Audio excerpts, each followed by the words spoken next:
Hello everyone. Today is blessed Tuesday, and this is my time to uh, present myself as a preaching and share the word of God. And before that, I have a question here, and how to practice for growing faith. Under this, study God's word. It's mean, ito yung way natin how to grow yung faith natin sa Panginoon. Amen? And we need to practice ourselves how to open the Bible and how to understand yung promises ni Lord para sa atin. Because hindi po yan nakadepende sa sarili natin, ay hindi po yan nakadepende sa others, it's depend to ourselves. Nakadepende po yan sa sarili natin and how to prove ourselves. Napatunayan natin sa Panginoon kung paano tayo magiging anak niya. Amen po ba? And second is prayer regularly. It's mean, hindi lang kung kailan natin maalala ang Panginoon. Amen po ba? Kung kailan may malaki kang problema, saka mo na ma-remember, Lord, I want you, I need you. No, it's nothing for Lord pag ganyan po. Kasi, yung mga trials na pinagdaanan natin, it's from the Lord po yan. Kasi, kung pinanganak pa lang tayo at sinabi na ng Panginoon na, oh, Ella, ito yung pagdadaanan mo. Anak, ito yung pagdadaanan mo. Kailangan ka munang dumaan bago ka makarating sa akin. Siguro bumalik na tayo. Siguro suko na tayo. But no, because God, He wanted to you na maalala mo siya every time na may pagdadaanan ka, every time na ma-feel mo yung saya, every time na may blessings na nabating sa'yo. But we need to remember to our Lord Jesus Christ. Because si Lord, hindi po tayo kinakalimutan. Amen po ba? And saka ka natatawag sa Panginoon, saka ka na magdadasal kapag ang laki na ng problema mo. Amen po ba? Saka mo na maisip si Lord, ay si Lord pala yung makakatulong sa akin. Kasi hindi ko na kaya lutasin yung problema ko. But God is always with us. Amen? Kahit hindi mo na siya makita sa panahon na masaya ka.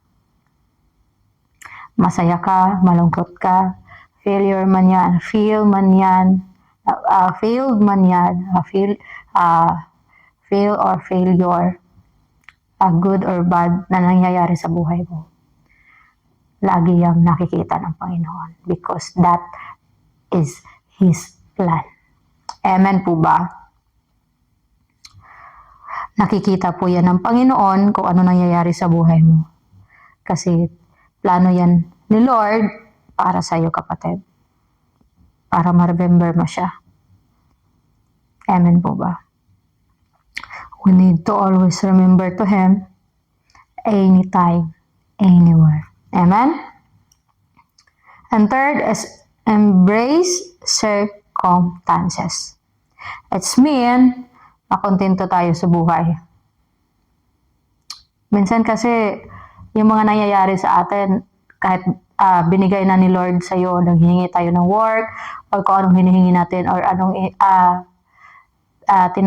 tinatanong natin kay Lord, hindi pa tayo nakokontento. Kung ano yung ibinibigay, pinagkaloob sa'yo ng Panginoon, hindi pa rin tayo nakontento.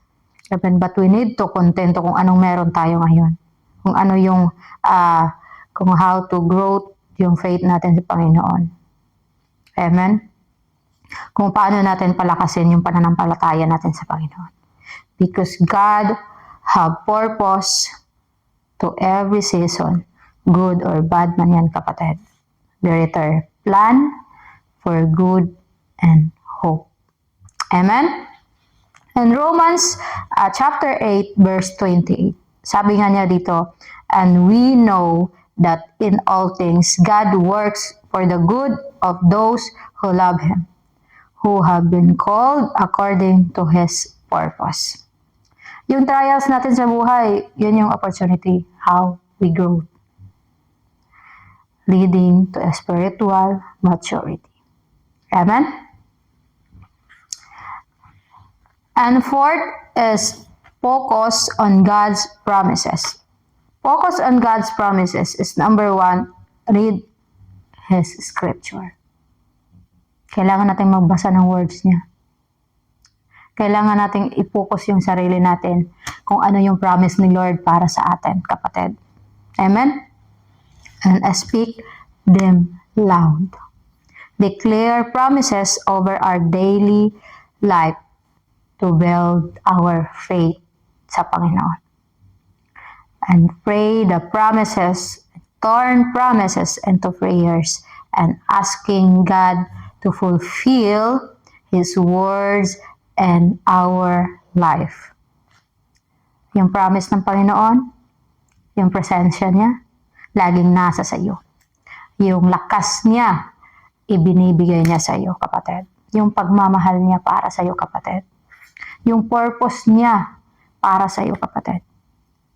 Hindi ka niya iiwan. Magpakailanman. Amen? Let's pray here. And Lord, thank you, Lord Jesus, in this opportunity, Panginoon. And thank you in this time, Lord God. And thank you, Lord, in this new day, Panginoon, na binigay niyo po para sa akin, Lord God. Lord, maraming salamat, Lord, for your all goodness, Panginoon, for your all kindness, oh God, para sa buhay ko, Lord God. Lord, I always honor you, oh God. Hallelujah. Lord, I pray, Panginoon, in this time, oh God, to cover my mouth, cleanse my mind, oh God, cleanse my heart, oh God, and maganda yung kinalabasan, Lord God. Your words, oh God, kinalabasan ng lalabas sa mouth ko, Lord God. Lord, cover your right hand, Lord God, even upon this place, around this place, oh God, cover your Holy Spirit, oh God, in Jesus' name, hallelujah. Lord, thank you, Lord God. I share your words, oh God, maitaas ka sa mga sinishare ko, Lord God, even sa mga manunood nito, Lord God. I hope, Lord, na maiintindihan nila, Lord, or they understand, oh God, what I sharing, oh God, through your words, oh God, hallelujah. Lord, I honor you, I magnify you, Lord God. You are a good Father, oh God. You are a good Father para sa lahat, Lord. Karapat-dapat kang papurihan, oh God. I worship, Lord God, and thanksgiving, oh God, hallelujah, because your promises and plans, Panginoon, para sa amin, Lord God. Lord, thank you. This is my prayer, oh God, in Jesus' mighty name. Amen and amen. And our topic today is growing in faith to God. Amen? And number one point is living a godly life. Living a godly life. I have verse here in Titus chapter 2, verse 12. And we are instructed to him from God, lest living and sinful pleasure, we should live in this evil world with wisdom, righteousness, and devotion to God. Amen? This verse, tinuturo sa atin na denying ungodliness and worldly lust. Kailangan natin mamuhay na with soberly, with righteously. Because ang Panginoon, laging present yan sa mundong ito. Laging present yan sa buhay natin. Amen? And Romans chapter 12, verse 2, it says here, and Romans verse 12, chapter 12, verse 2. Don't copy the behavior and custom of this world, but let God transform you into a new person by changing the way you think. Then you will learn to know God's will for you, which is good and pleasing and perfect. Amen? Napakaganda ng word ng Panginoon. Napakaganda ng plano ng Panginoon para sa atin, mga kapatid. Huwag tayong mag-conform sa mundong to. But we should to transform by the renewal of your mind, of our mind. Amen? That by testing you may discern kung ano ang will ni Lord para sa atin. Amen? Kung anong will ni Lord para sa bawat isa sa atin. Amen? And under this is provision and God power. And Philippians chapter 4, verse 19. In Philippians chapter 4, verse 19. It says here, And the same God who takes care of me will supply all your needs from His glorious riches, which have been given to us in Jesus Christ. Amen? God, He supply every need. Kung anong kinakailangan natin, it's God alone na nagbibigay sa atin. Spiritual, physical, lahat na nangyayari sa buhay natin is God alone. Amen? Because ang Panginoon lang ang pinakamayaman more than kung anong meron ka ngayon, kapatid. Amen? And 2 Corinthians chapter 9 verse 8, chapter 9 verse 2 Corinthians chapter 9 verse 8, it says, "And God will generously provide all you need. Then you will always have everything you need and plenty left over to share with others." Amen? Napakaganda ng words ng Panginoon, kapatid. Because God alone is able to make all grace abound you.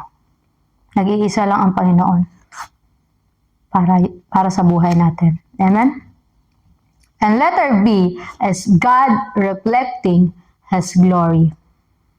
And 2 Corinthians chapter 3 verse 18. Chapter 3 verse 18. It says here, "So all of us who have had that veil removed can see and reflect the glory of the Lord. And the Lord, who is the Spirit, make us more and more like Him, as we are changed into His glorious image." Lahat tayo is unveiled face. Amen? And we need to hold His glory, are being transformed into the same image, from one degree of glory to another. Amen? And this glory is from God alone, and who is the Spirit. Amen? And point number 2 is moral excellence with knowledge. And 2 Peter chapter 1 verse 5,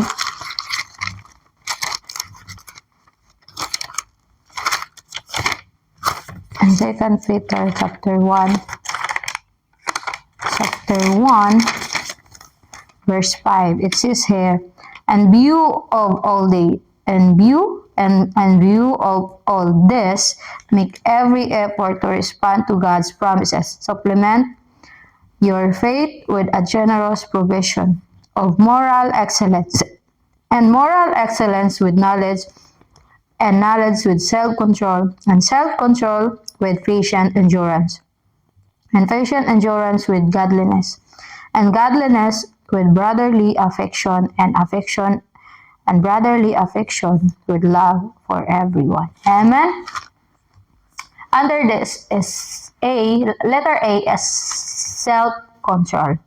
Self-control is make every effort to supplement your faith with virtue. Amen? It's mean kabutihan with knowledge. Knowledge with self-control. And self-control with perseverance. Perseverance with godliness. Amen? And godliness with others' affection. And with love to another or to everyone. Amen? Letter B is patience, endurance. Patience, endurance, and I have verse here. And chapter 10, verse 36. Chapter 10, verse 36. It says here, patient endurance is that you need now, so that you will continue to do God's will, then you will receive all that He has promised. Amen? Patient. Pagtitiwala sa Panginoon. Even you are in trials because you receive promises from God and grow spiritual. We need be patient. Kailangan natin hintayin kung kailan ang sagot ng Panginoon. Kasi kung anong hinihingi natin, kung ano yung pinipray natin sa Panginoon, lahat yan may sagot. If you are from your heart. Amen? If you are sincerely to prayer to our Lord Jesus Christ. If you are sincerely to us, to our Lord Jesus Christ. Amen? Because you receive promise from God, that's a grow spiritual. Amen? And letter C is productive and useful. Productive and useful. And Colossians chapter 3 verse 23 to 24.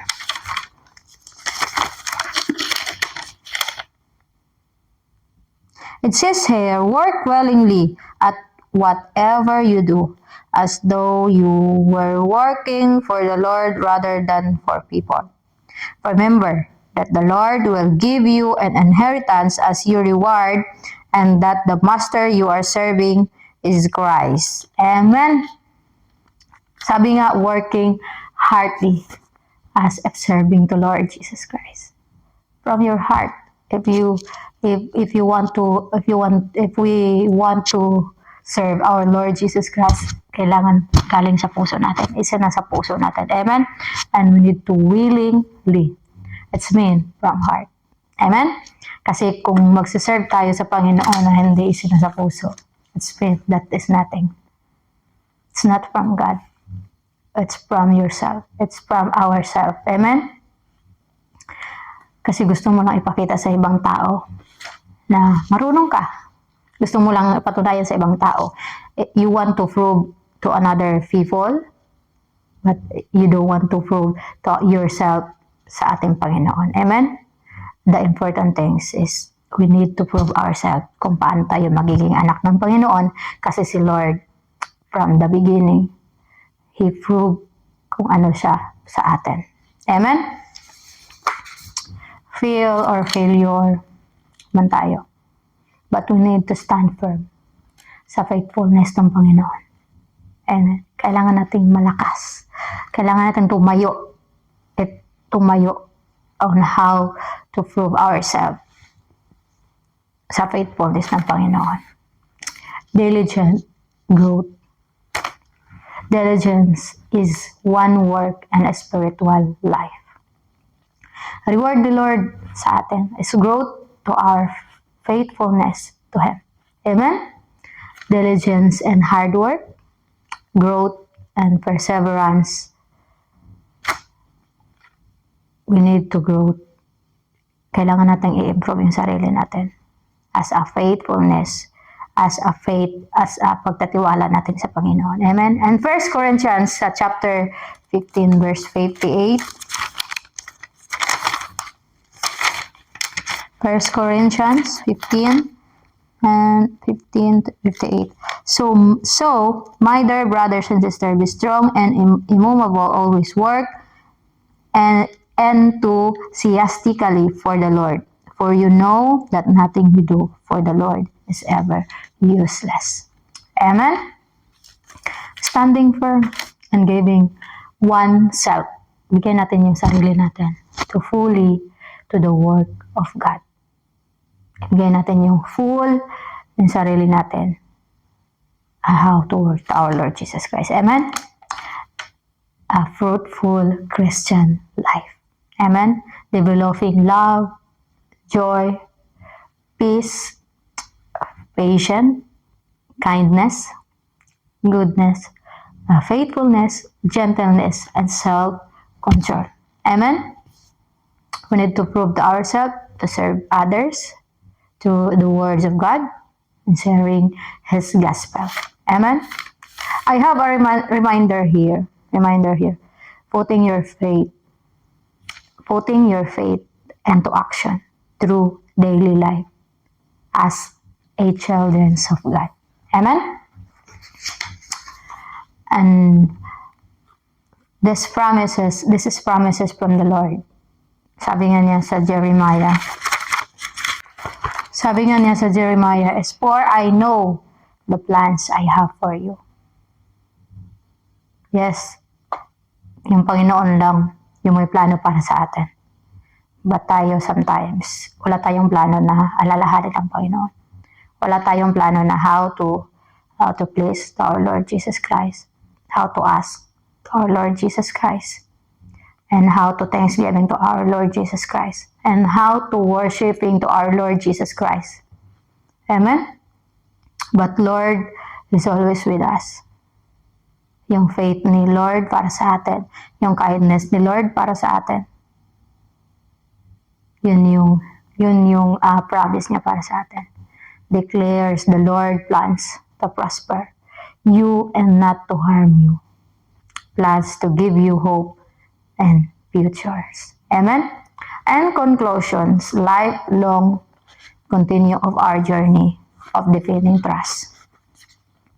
Knowledge, obedience to our Lord Jesus Christ. Growing faith offers a different perspective on life. Na-reduce natin yung fear natin, yung takot natin, and frustration. Spiritual growth is not a one-time conversation or an overnight success. That is a daily life. Gawin nating habit kung paano tayo mag-grow yung faith natin sa Panginoon. Gawin natin habit prayer to ask the Lord. Because Christ-like depending one's relationship with our Lord Jesus Christ. God be the glory and thank you.